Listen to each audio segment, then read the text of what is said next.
I'm Dr. Erica Bove, and welcome to the Love and Science podcast. I'm your host, and also the founder of Love and Science, Thriving Through Infertility. I'm so excited you're here today. With over a decade of experience helping thousands of women just like you, I empower professional women to build their families with confidence and compassion. Let's dive in. Hello, my loves, and welcome back to the Love and Science podcast. I have an amazing guest today. She is a friend. She is a colleague. Her name is Dr. Nirali Dubal. I actually met her at the Physician Coaching Summit in November of 2025. We were sitting next to each other, weren't we, Nirali? And we just had the most wonderful conversation, and we've been connected ever since then, collaborating, spreading the word about mindfulness and meditation, and really, just being supports to each other as we do this work in the world. So let me tell you a little bit about her. So she is a board-certified pediatrician, an ICF-certified life coach, and a mindfulness meditation certification teacher program certified meditation teacher. That's amazing, right? Lots of accolades. After 25 years in primary care, she recently retired to fully embrace her passion for guiding others towards inner peace and purposeful living. Through mindfulness meditation and coaching, she helps individuals reconnect with themselves and create more intentional, fulfilling lives. And you can learn more about her work at her website, which is niralidubal.com. So Dr. Nirali, welcome to the podcast. It's so great to have you here. Thank you for having me. Absolutely. So as you know, my audience, my listeners on the podcast are high achieving women, many of them female physicians. And, I think people really want to understand the data about, mindfulness and meditation. Can you share a little bit about, just to appeal to our sciencey brains, right, for some buy-in here, what we know about the brain and meditation and how it works? Yeah, absolutely. It is absolutely fascinating to see how much the research has uh, come along in last 3 decades. And for an example, a good universities like Columbia and Stanford, they're doing these researches, and I am not sure which one this specific study is from, but if you Google it, you can find it. There's a study about functional MRIs of the brains when they studied the people's brains MRI before doing meditation for a few weeks and then after, and then they the MRI showed structural changes in the area of prefrontal cortex, which is our area of decision making and emotional regulation. So I really get excited when I learn about any study or information that's scientific about this. And there are more studies also. They suggest that how mindfulness and meditation can help decrease the stress and increase the immunity and improve the sleep. All of that. So a lot of autoimmune diseases have been studied, and mindfulness and meditation seem to have help with that. And it's such a great, simple tool that we can incorporate in our daily lives. And of course, it helps us regulate. And with your work that you do, I'm sure the people who are high achieving women physicians going through fertility treatment, it is helpful to be able to ground themselves or have more emotional regulation and decreasing the stress. So that helps them achieve the goal of becoming pregnant. Absolutely. I wish we had a study in the fertility world that we could quote, but I think all the things that you mentioned are sort of on the way to a successful fertility outcome, right? We know that decreasing the HPA axis is really important. We know that sleep is important to the process. We know that the physiology is better when we can get into more parasympathetic tone. And so I really do wish we had a study in the fertility world, but I have seen it time and time again where my people adopt a mindfulness meditation practice. And I want to get into that too, because I think, people are probably listening being like, how can I take on one more thing right now? I'm already, working in the clinic and balancing a part-time job, which is fertility treatment and all of that. But I really do think that the physiological benefits of doing this it doesn't just feel better because it does. I think we have to call that out because so many of us are, irritable or restless or anxious. Like we feel better in our bodies.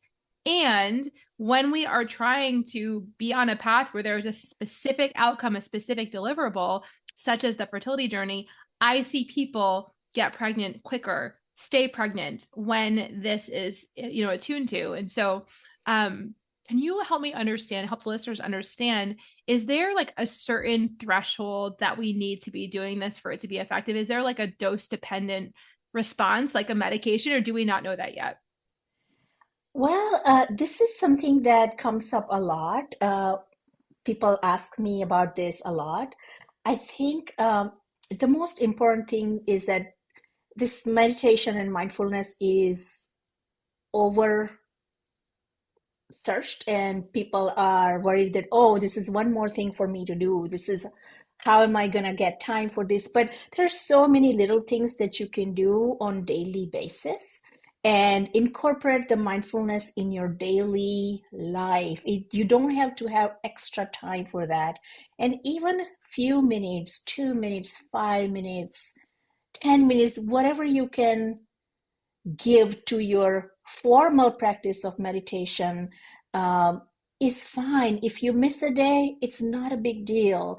So I always try to tell people that just be kind to yourself and do the best you can. And you don't have to be sitting at 5 a.m. in lotus position and doing this 1 hour of meditation every day. You Mm-hmm. can start with a really small doses, and all of that accumulates over time. The point is to do it every day. Okay, that makes a lot of sense. Can you tell me a little bit about your own journey and how, like, was there a moment when you realized that the meditation tools were something that were positively benefiting your life? Like, how did you shift from, being a pediatrician, seeing all the patients all the time in the clinic, to developing this aspect of your life, probably personally at first, I would imagine, and then this professional shift that this is what you do now? Tell us about that, if there was like a moment or a season when this Yeah, really changed. absolutely. So I was familiar with the meditation because I grew up in India and I did a teacher training program to become a yoga teacher back in India. And then I was busy with life, came to the States, did my boards, did residency, did masters in public health, had kids, all of that. And then I had a career with two young children. Um, so it was all on the back burner at the time. But when my oldest one, my daughter, was in her high school years, she went through some really difficult mental health struggles because she was bullied at school. And I was so stressed at that time because I did not know how to help her, or I felt inadequate, that I'm not doing enough. And at that time, I realized that I need to center myself. If I'm going to help her, I can't be worrying and going all stressed and not thinking clearly. So that's when I restarted regular meditation, which was probably like 2017 or so.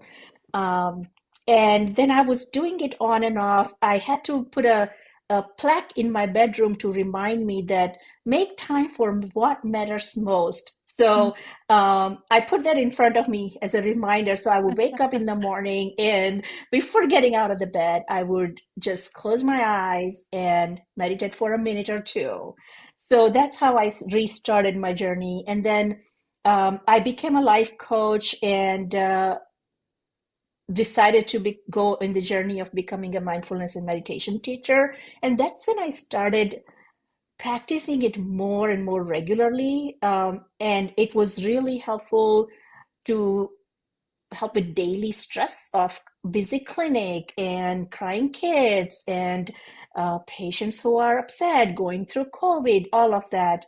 So I learned the practices that I could incorporate during the day, not necessarily just sitting or laying down in the morning or at night, but during the day, the small little things like, oh, every time I would open a door going into patient's room, I would just pause and take a breath. Every time I would listen to somebody's heart, I would listen and take a breath first and then focus on listening to the heart. So small little things during a busy work day, if I sense myself getting stressed out, then I will notice it, recognize it, take a break, go to the break room, have a cup of tea. It takes only 2 to 3 minutes, and then you come back and you definitely feel better in giving the care that I wanted to give, finishing up more charts faster because there was like a reset at that time. So Yeah. short breaks during the day are helpful, as well as short practices of mindfulness. It's interesting. That's very similar to my own journey. I think it was around 2019 that I started meditating, and there was like a 21-day meditation challenge that I saw by one of the more like popular meditation teachers, and it was actually around this time of year, I remember. And I thought, okay, well, I can do it for 21 days, And at that point, I was like, this is never gonna work. Like, there's like all those thoughts, like my brain does not calm down, and like whatever we tell ourselves.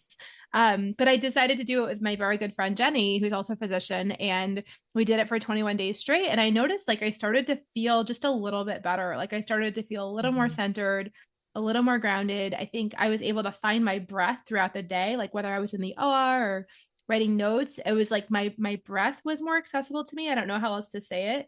Um, and it was helping me, right? Like it's important to find your breath during those in important moments. And Mhm. even just like hunched over writing notes so furiously, like if you're breathing while you're doing that, like your whole system just feels better. And I'm as a side note, I think there's also data that we're actually more efficient when we do these things, which we don't do it for the sake of efficiency, but it is like a nice side benefit if we're like, oh my gosh, I'm so busy. And it does actually make the workday go more smoothly. But I Yeah. found similar things, and I it's evolved with different apps over the years and things like that. But just starting my day, the way that I do it is I wake up, I start my coffee, and then I sit on the couch as my coffee is going, and then I put on the app. And I mean, for me, it's typically like 10-ish minutes. It's not like a ton of time. But just before I even look at my phone, it's really important that I have that quote unquote rule that I'm like, I'm not going to get mired in my email. I'm not going to get mired on social media. Like, if I'm going to plug in and ground myself for the day, it has to be, for me personally, again, people can do what they want, but for me it's like an important symbol that I don't just get dragged into the humdrum of everything, but that I really make connecting with myself and what I believe is my higher power, like the ground, the foundation of my day. And then from then on, yes, I'll check my email, yes, I'll check all the things, but there's something very powerful about saying, like you said, your sign, like this is what is the most important thing that matters. Pay attention to the important things. That is the foundation for everything else that then creates the perspective for the rest of the day. Absolutely. And just remembering that pause is the key, especially now that we're all so hooked on our phones. Like I can see myself wanting to go to my phone and I'm like, what am I thinking? Why do I want to go on phone right now? What am I thinking or what am I feeling that I don't want to think or feel that makes me want to go to phone? So Yeah. over time, it helps controlling, or no, I shouldn't say controlling, but um, targeting your ability to cut down on your screen time. It helps you with better sleep. And Mhm. once I saw all those benefits for myself, and I was so strongly feeling that I, so many physicians are, especially women physicians, are so stressed out and burned out, and it is just a lot. And this is a simple tool. Um, and it's simple, but if you don't have proper guidance, sometimes you feel um, guidance and without guidance and support, sometimes you feel like it's not for me and you end up giving up. Mhm. So I decided to leave my practice at the top of my career because I was feeling very strongly called to do this work to help other people learn how to meditate and also to do life coaching so they can find the peace while they're doing the work that they are meant to be doing. Because now I do 10 to 15 minutes once or twice a day meditation, but some days, like yesterday, it was my birthday. So I sat and had on and off 90 minutes of meditation. So some days on the weekends or days when I feel like I don't have a lot going on, I would, or if it's a lot going on, I would consciously block my time that, okay, this is the time to meditate. And I usually do unguided meditations, but when you're starting out, it helps to do guided meditations. And there are so many free resources in these time and days, like you say, the apps and other podcasts and so many things. But I think just someone to help you start that and help you incorporate that in your daily lifestyle, um, guiding you through the small little blocks that we have in using this practice as your daily thing, like part of your life. It's helpful to have someone help you with that. I 100% agree. And I think there's a tendency for us high achieving women to feel like we're failing or to feel like, oh, I'm not doing meditation well enough. My brain is racing. My thoughts keep shifting. And then that self judgment that comes on top of that. And you work a lot with, female physicians. How do you help people overcome that like self judgment, especially at the very beginning of like, I'm doing this wrong? Yeah, it's a very good question. Um, I did the same for myself that, oh, am I doing this right? Or I forgot, I missed 3 days of meditation, and then I would be upset. But when I did my training to become a teacher, that's when I learned the self-compassion part of it, and as well as just being present to what you're feeling, even when you're upset about it, or just noticing what you're thinking. Like, these are just the thoughts. Our brain's job is to produce thoughts, right? We know that our brain is the biggest place in our body that produces the thoughts. It's its job, just the same way your salivary glands are producing saliva. The brain produces thoughts, so it's doing its job. But when we are able to slow it down, and it comes with practice, and the more you do the informal practice of being mindful during the day, in my experience, I have seen that your formal practice of sitting or laying down, however you like to do your meditation, which I like to do on my recliner, gets better. And when you do your daily practice for a minute or two or 5 or 10, your mindfulness during the day gets better. I am much more present with my children. My older one is out of the house now, but the younger one, who is 16 now, and he definitely is at the age of testing my patience. So I can see myself wanting to yell at him and stopping myself, which I did not have that capacity a few years Mm-hmm. ago. So I think with practice, you're learning to just pause and then Mm-hmm. respond instead of reacting.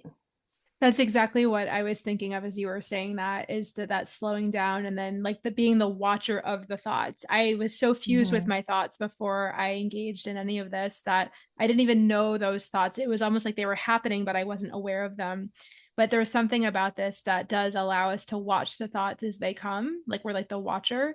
And then it's in Mhm. that pause that we get to decide, okay, how do I handle this? Not just like this knee-jerk reaction that we might and that's helpful in our workplaces. It's helpful in our families, with our partners, if we have partners. Like it's a skill that translates, and even with ourselves too. Sometimes I can observe a thought that might be self-judgmental, and I think, oh, that's an interesting thought, Erica. Like, I wonder where that came from. And then I get to decide what I do with it instead of just believing that negative thought about myself too. Absolutely. Yes, it creates the awareness that you have access to. It creates the presence to be able to make the decision how you want to Mm-hmm. respond. Yeah. And that translates So into it's our it's your power. superpower. It's our Yeah, it's a power. superpower. That's our power. I love it. Okay, so my listeners are on the fertility journey and they are in what I call analysis paralysis, right? Their brains are on overdrive. The way that they have achieved and gotten to where they are in life is by fixating and planning and micromanaging and just Working really, anticipating, really hard. Mhm. working really, really hard. And so, one question I had is how does meditation interrupt that pattern in a way that is actually beneficial to the fertility process.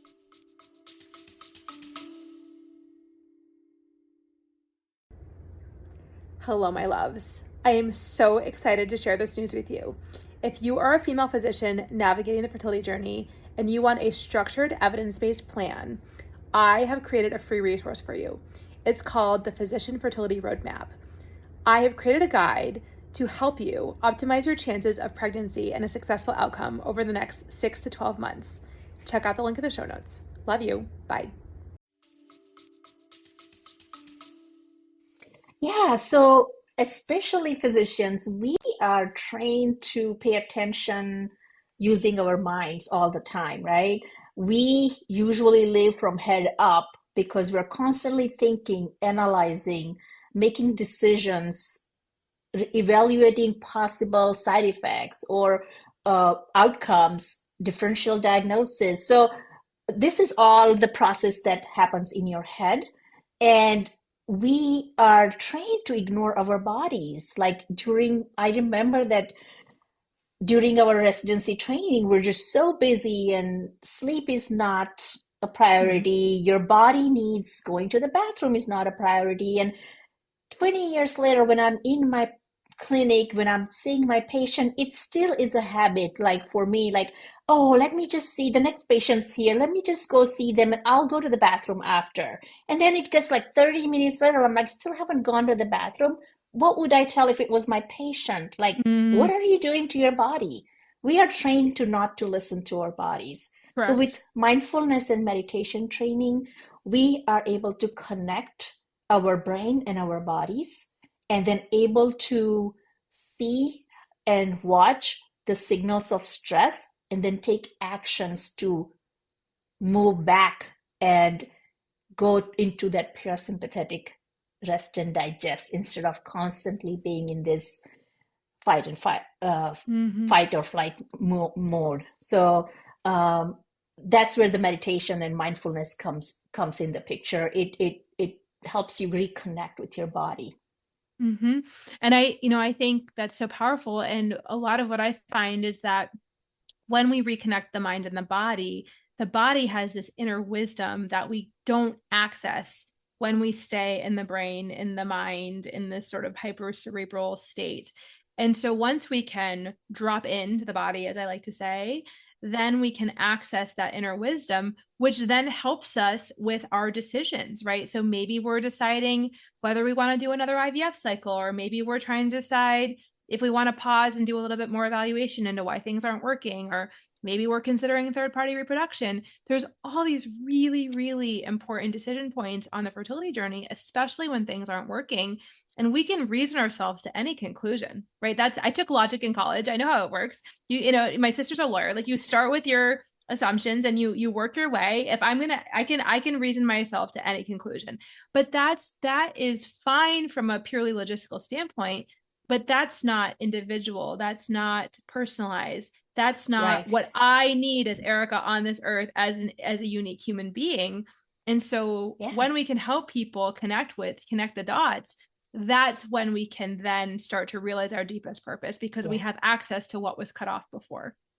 The inner wisdom. You're absolutely right. And brain and spinal cord, brain is like the last part of the evolution in our evolutionary journey as humans. So there's a lot of wisdom besides brain and spinal cord. Biggest part of neurons are in our gut and then in our heart. So when we exclude the gut and the heart from decision making and only use the brain, we're missing out on a big part of wisdom that comes from our Fascinating. bodies.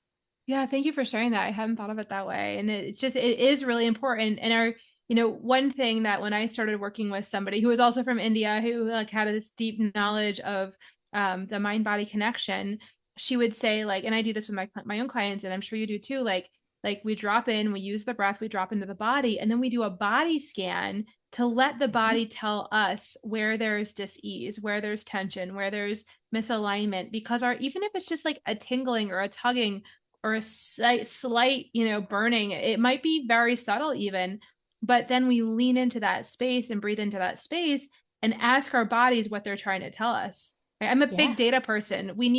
I think, we need to look at this as data. Our bodies have data that they're trying to share with us, but until we can absolutely.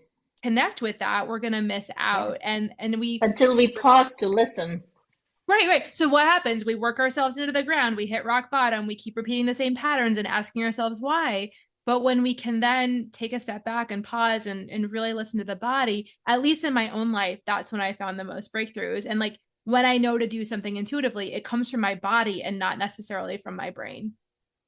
Absolutely. You're 100% right. Just the whole body's wisdom is needed to guide you in the right direction. And I suffer from chronic pain. I Mm, was in a car accident many years ago and I have had multiple surgeries. So um, and I can't tolerate strong pain meds. mm, So I do a lot of mindfulness and meditation to help me with my chronic pain as mm, well. mm. So there is so much wisdom in our bodies, even when they are not feeling well, especially when they are not feeling well, and to tell us what is it that we really need. Exactly. And that's another question that we're not really trained to ask ourselves. As physicians, we're trained to think, what does everybody else need? What do the patients need? What do like, you know, you just put yourself last all the time. But I think that when we start to ask ourselves, what do I need?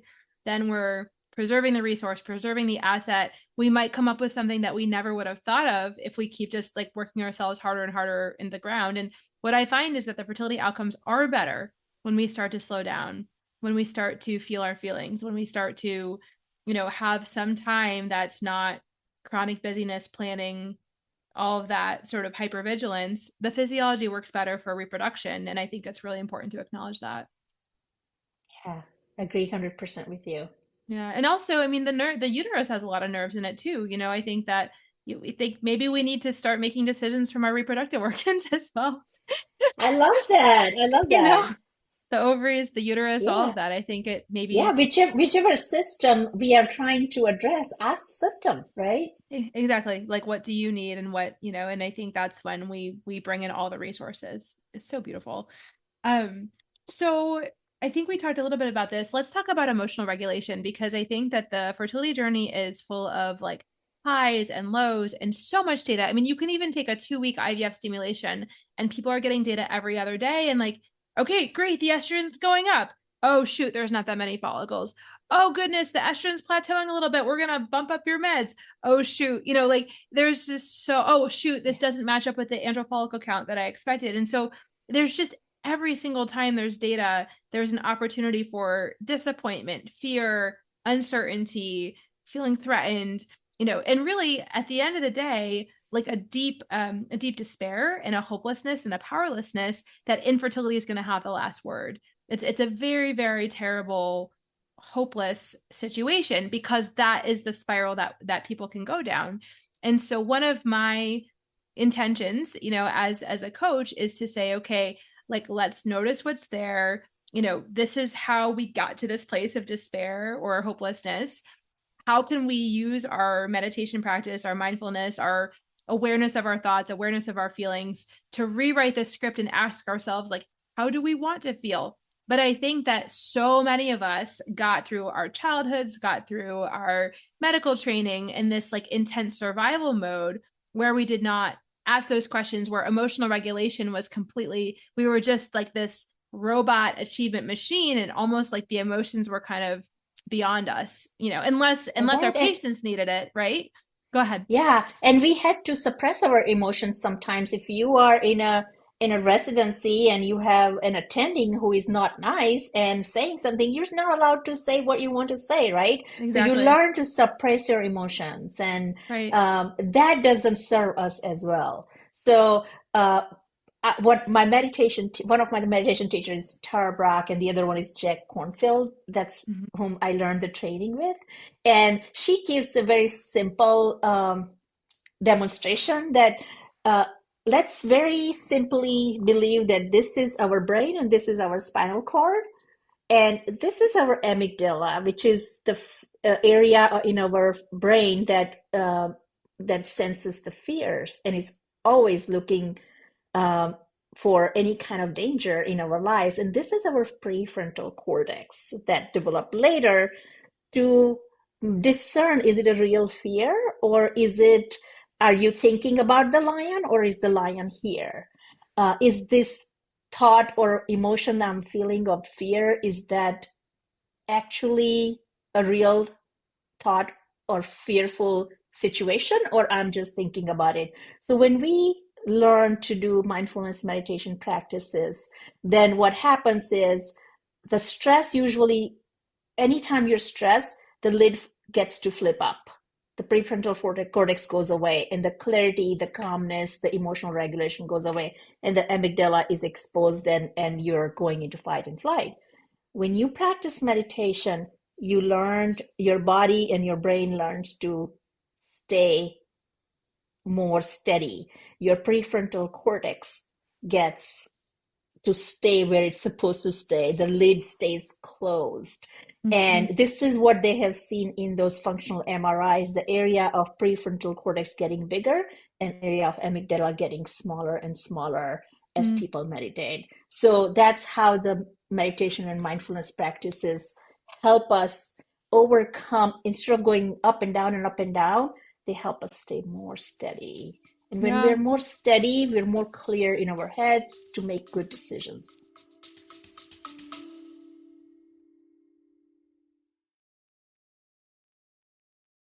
If you're listening right now and finding yourself nodding along, this is usually the moment people realize that they want support that's specific to them. In addition to this podcast, I offer one-on-one fertility consults where we look at your full picture with both strategy and compassion. You can learn more in the show notes. Now, let's get back to the conversation.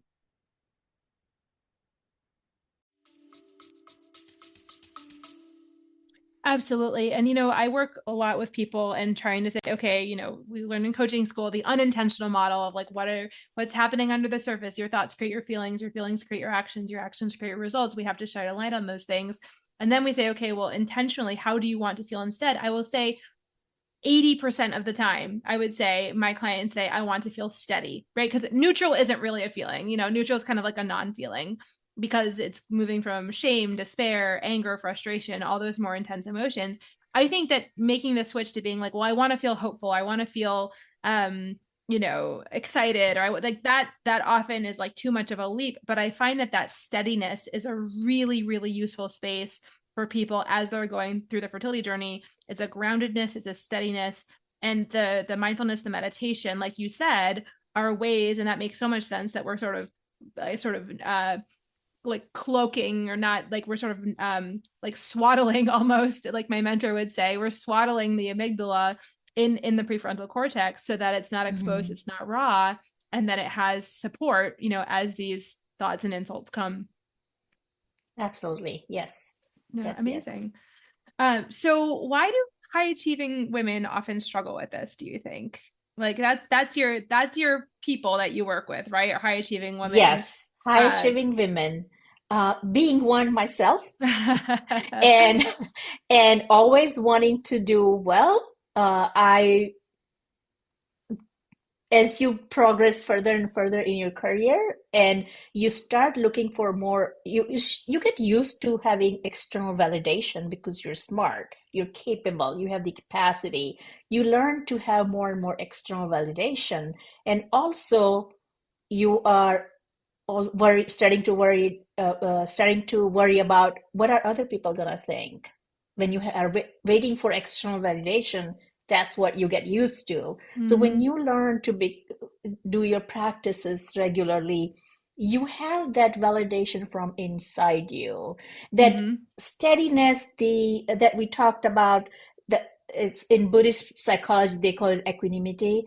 And I used to think, before I trained to become a teacher and did more practice regularly and did some silent retreats, I used to think that when I have that practice regular, I will become more like, I won't feel stressed, but I won't feel happy. Like I won't go too much up also. But what mhm, I have noticed in my personal life is that I have been more steady when there are difficult situations, and when there are happy situations, I feel so much more joy. And it's not related to outside stuff necessarily, but it's more from inside. So the practice doesn't make you this someone who is just going to be like steady and not feel things.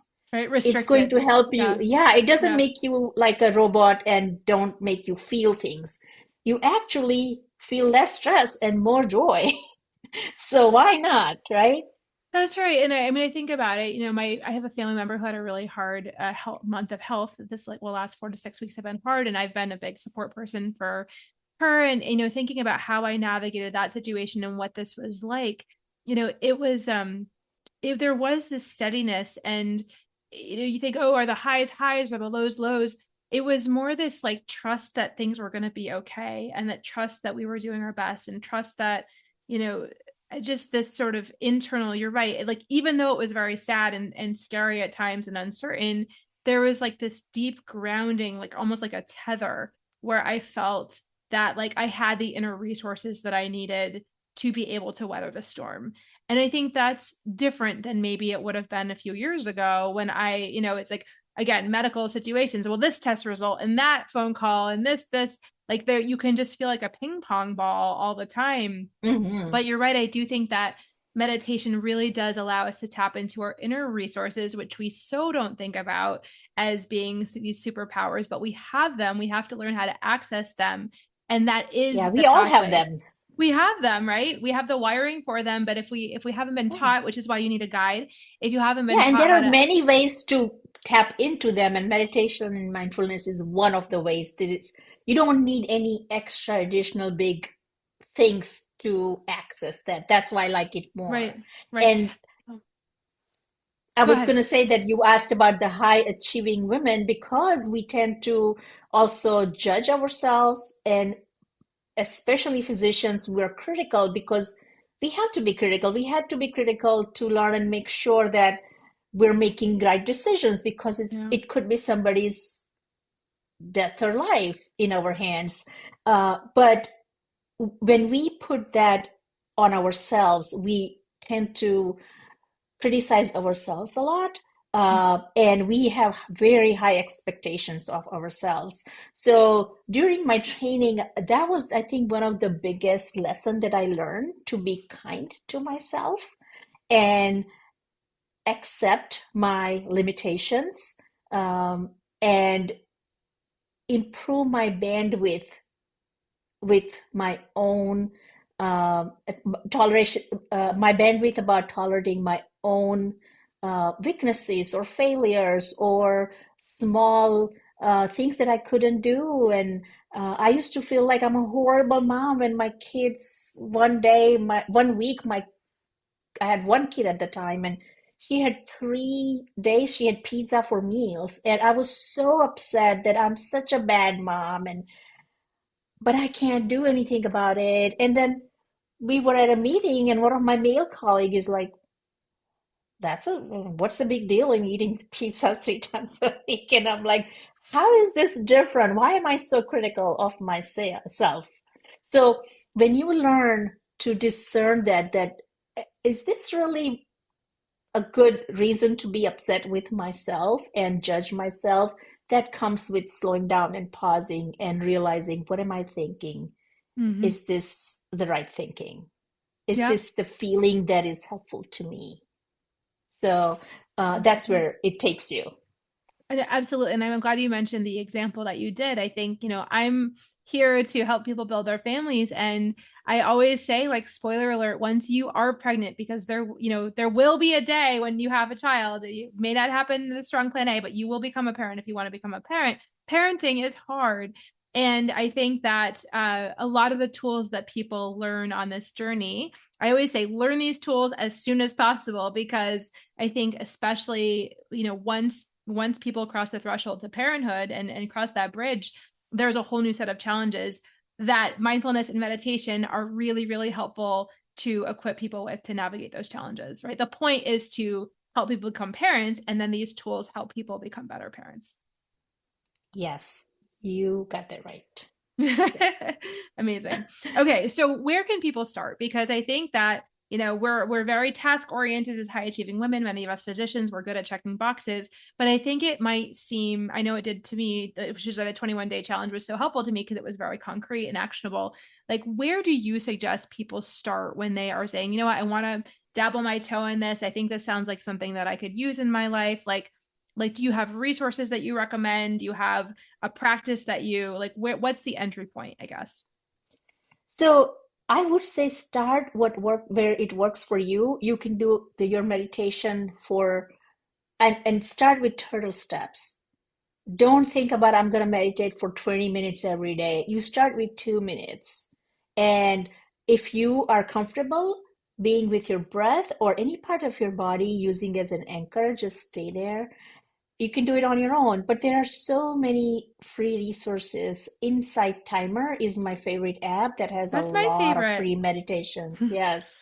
And they have a lot of great guided meditations. And I would say start from body scan because that's the first way to get from head to your body and incorporate your whole body.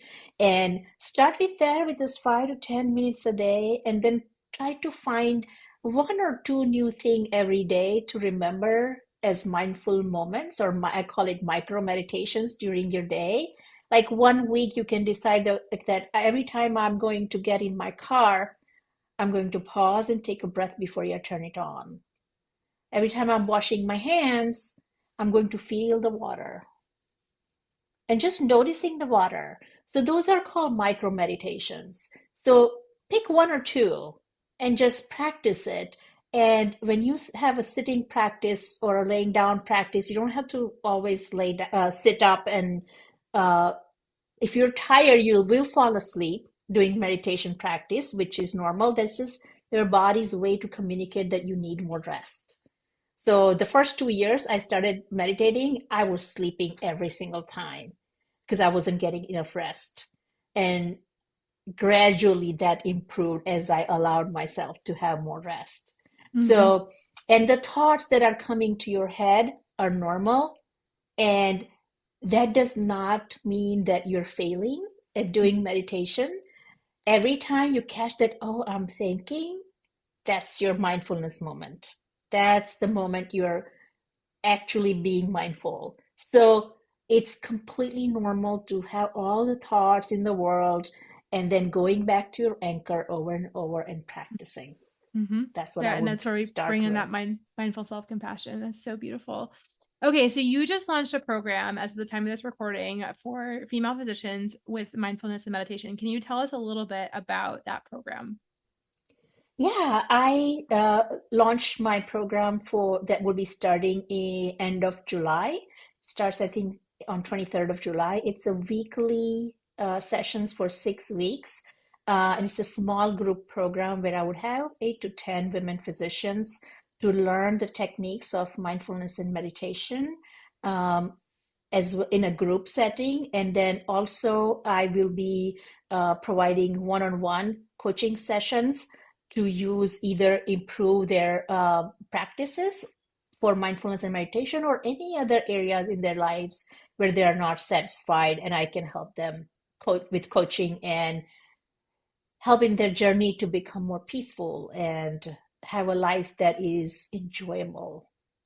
Beautiful, beautiful. So if you're listening and you're on the fertility journey, Dr. Nirali is launching this program, and so go check her out. It's wonderful. I've worked with her for a while now. I know what she's about. She's the real deal. She has the tools that work, which can augment a program like Love and Science for sure. So where can people find you?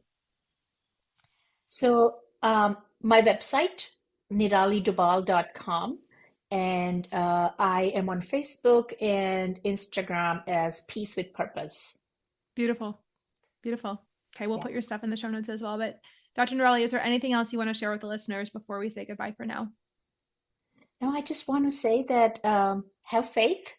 It works, and any second or minute that you use practicing counts.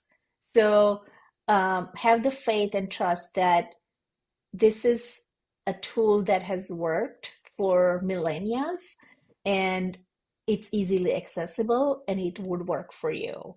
So, and get help if you need help with a meditation teacher or join a program or go for a retreat.